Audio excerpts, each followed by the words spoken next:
제가 예전에 이런 영상을 한번 찍었던 적이 있습니다. 하늘다람쥐가 빛 적응을 하지 못하는 과학적인 이유는 형광등의 플리커 현상 때문이다 라고 영상을 찍었던 적이 있습니다. 그런데 사실 이 이유보다 심리적인 이유가 훨씬 더 크지만 제가 이거를 설명드린 적은 없었어요. 꽤 오랜 시간이 지났지만 이제서야 설명을 한번 드려보려고 합니다.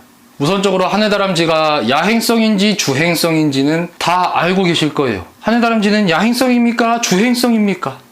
그렇죠. 야행성입니다. 그래서 빛을 싫어하는 겁니다.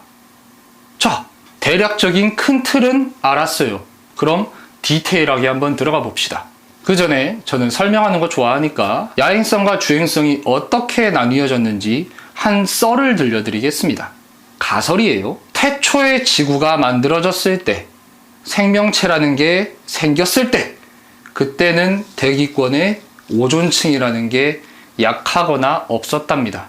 그래서 직사광선에 적외선과 자외선이 포함되어 있었다고 합니다. 이러한 파장들은 세포를 파괴하기에 굉장히 좋은 파장이기 때문에 모든 생물들은 이를 피해서 밤에 활동을 했다고 합니다. 그런데 어느 날 갑자기 오존층이 점점 생기기 시작하면서 직사광선의 자외선과 적외선이 점점 없어지기 시작했고, 그에 따라서 동물들은 야행성보단 주행성으로 점점 바뀌게 됩니다. 왜? 빛에는 에너지가 있기 때문이죠. 자연에 있는 에너지를 효율적으로 사용하기 위해서 밤보다는 낮으로 활동 시간대를 바꿨던 겁니다.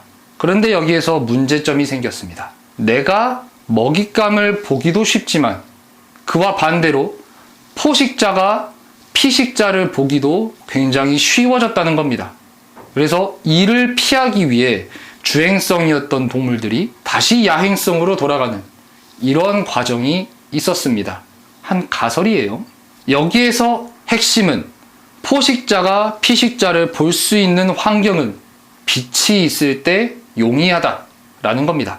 그러면 다시 본론으로 돌아와서 하늘다람쥐가 왜 빛을 싫어하는지 대강 이해가 될 수 있겠죠. 아직 보호자인 나를 하늘다람쥐는 정확히 인식하지 못했습니다. 어떻게?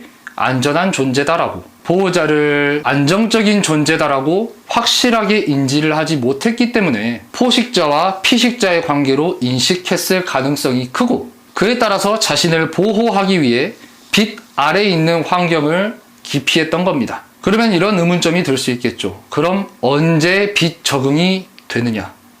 보호자와 아이가 친해졌을 때입니다. 대부분 이것만 하면 해결이 되지만 실제로 정말 빛을 싫어하는 아이들도 있습니다. 실제로 소심한 아이들이 빛을 싫어하는 경향이 크고 대범한 아이들이 빛을 덜 무서워하는 경향이 큽니다. 아이와 친해지면 포식자와 피식자의 관계가 아닌 보호자와 반려자로서 인식을 하게 되고, 그렇게 되면 빛 아래의 환경에서도 보호자를 무서워하지 않고 자유롭게 놀 수 있을 겁니다. 제가 아까 소심한 아이와 대범한 아이가 있다고 말씀을 드렸는데 대부분의 하늘다람쥐는 소심합니다.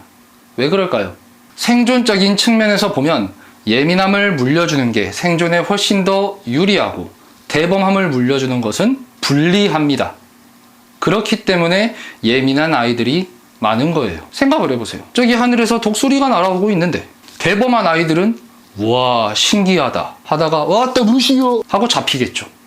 하지만 예민한 아이들은 적의 불확실한 존재이기 때문에 먼저 자신을 숨기려고 할 겁니다. 그럼 생존에 훨씬 유리하겠죠. 그렇기 때문에 예민함을 물려주는 게 생존적인 측면에서는 훨씬 좋다라는 겁니다.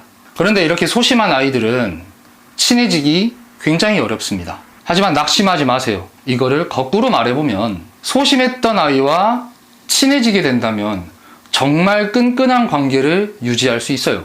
또 예를 한번 들어볼게요. 우리 어머님들이 여러 가지 제품을 두고 이거저거 따져보다가 한 제품을 사시게 되잖아요.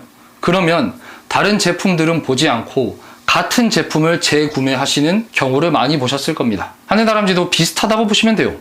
수많은 사람들 중에 보호자라는 사람 하나 믿을 수 있다 라고 생각하면 모든 걸 다 내어줄 겁니다. 그러니 낙심하지 마시고 올바른 방법으로 교육하셔서 좋은 관계 유지하셨으면 좋겠습니다.